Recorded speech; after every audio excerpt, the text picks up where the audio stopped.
Till yesterday, I think all the polls showed Kamala Harris and Donald Trump to be in a very tight race.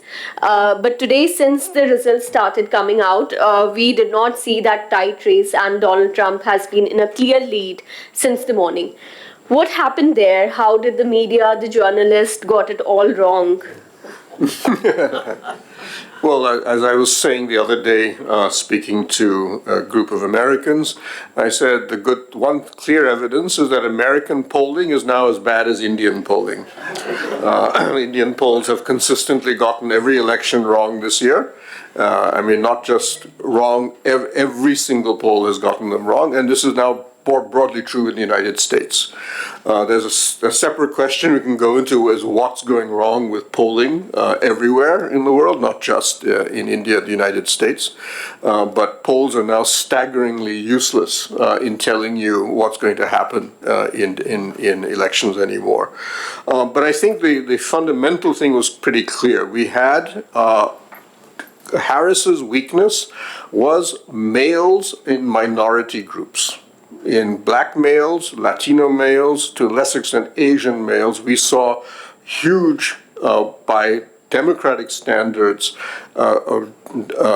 disquiet among them regarding Harris and a willingness to support Trump, even despite the fact that he was openly racist. Or as a young black man I saw being interviewed on TV in America said, all white people are racist. Trump is at least honest about it.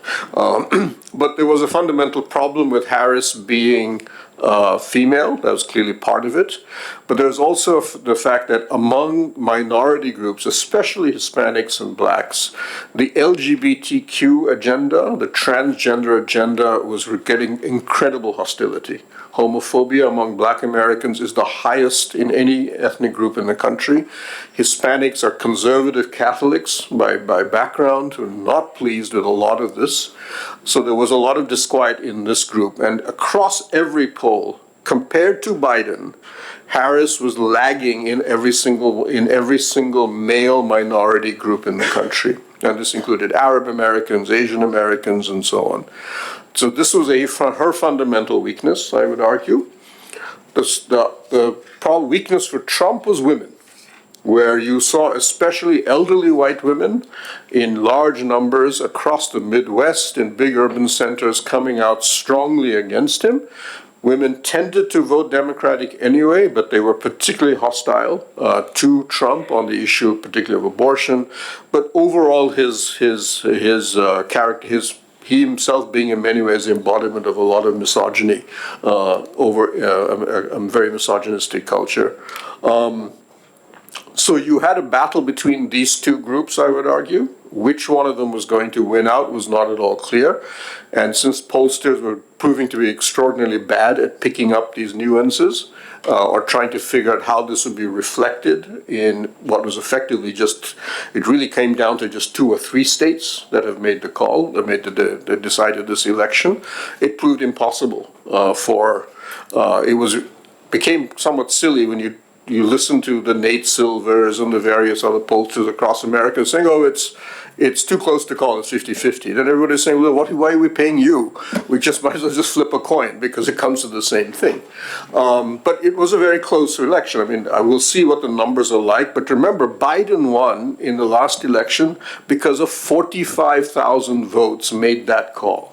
He won swing states with just 10,000 votes. This election, we're probably going to get a similar figure, that less than 100,000 American voters decided this election because of the structure of the Electoral College system. So I can get why it's difficult to call these. But these two fundamental problems in two different shifts, and I think the numbers, and you can already see world leaders, including Prime Minister Modi, are congratulating Trump on his victory. So that's pretty clear where that's gone. But if you look at a place like New York State, a pillar of the American Democratic Party, saw a 10% shift towards Trump. New Jersey, the Democrats seem to have won it by only a 6 percentage point difference. These are states that would never even be in play in the past. And you saw this massive shift in favor of Trump in these states. So you can just guess what's going to be coming out in across the Midwest and places like North Carolina and Pennsylvania. But in this, I think Trump, we'll see the numbers, but I think it's pretty clear.